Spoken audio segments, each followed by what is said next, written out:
The everyday prayer in Psalm 2 is a prayer for times of insecurity. When was the time that you were the most insecure about yourself? Perhaps, most likely, it was during a time of major change. You could be changing jobs. You could be changing jobs for a good reason. Better company, better position, better money. But you're still insecure about yourself. Why? Major change. You don't know how it's really going to turn out. Or maybe it's the opposite end of the spectrum. The job change is forced upon you. And it leaves you incredibly insecure about yourself. Why? Major change.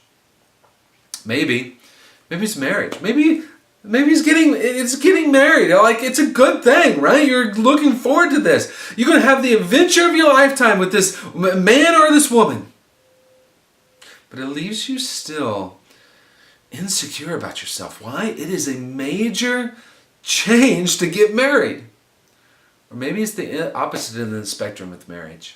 It's ending. Either through death or divorce. And man, that certainly leaves you insecure about yourself because of this change. Maybe it's a move, maybe it's even a good move. But yet, you're still insecure about yourself. Is it going to work out? Changing schools, transitioning from high school to college. These times of insecurity are brought about by change. We feel insecure about ourselves because of the change that is happening in our life.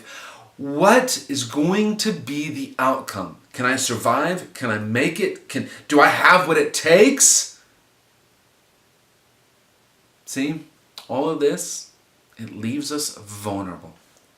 It leaves us vulnerable for attack. It leaves us vulnerable to let somebody in and let them just wreak havoc into our lives because we're insecure. And so, how do we make it through it? First of all, understand that Jesus knows vulnerability. Jesus knows insecurity. Jesus knows change. Look, in the middle of this psalm, we have a foreshadow of Jesus. He said to me, "You are my son, today I have become your father. Ask of me and I will make the nations your inheritance and the end of the earth your possession." This is a direct reference to Jesus. And how he came to possess the entire earth is through his death and then resurrection. See, his death on the cross, that was a change, right? Left him insecure. "Father, Father, why have you forsaken me?"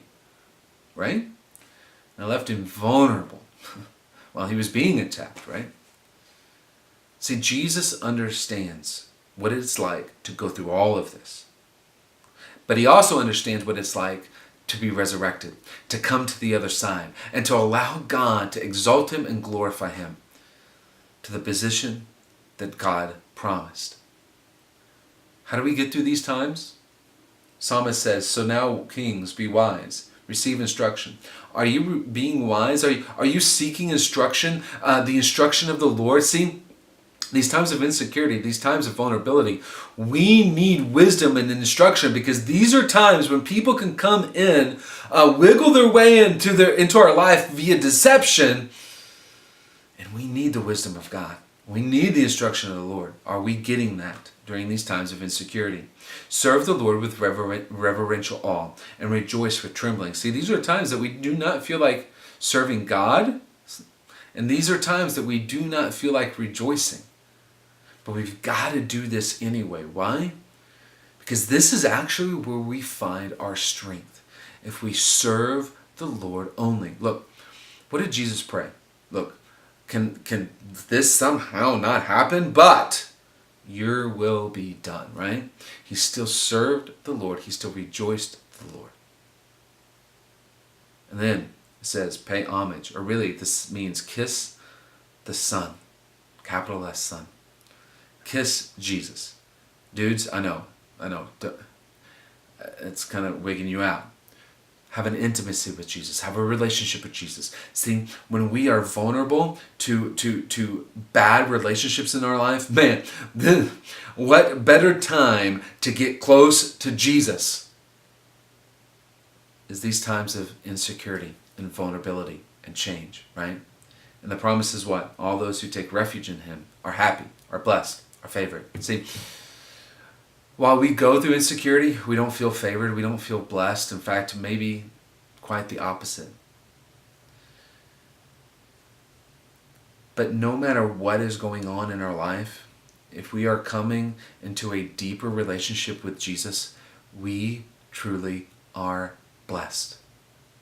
That doesn't remove the insecurity. That doesn't remove being vulnerable. But what that does is it reminds us that we still are blessed in God when we have this relationship with Jesus. Seek his wisdom. Serve him. Rejoice in him. Kiss the Son. Have a relationship with him. And you will find a blessedness, a happiness in God.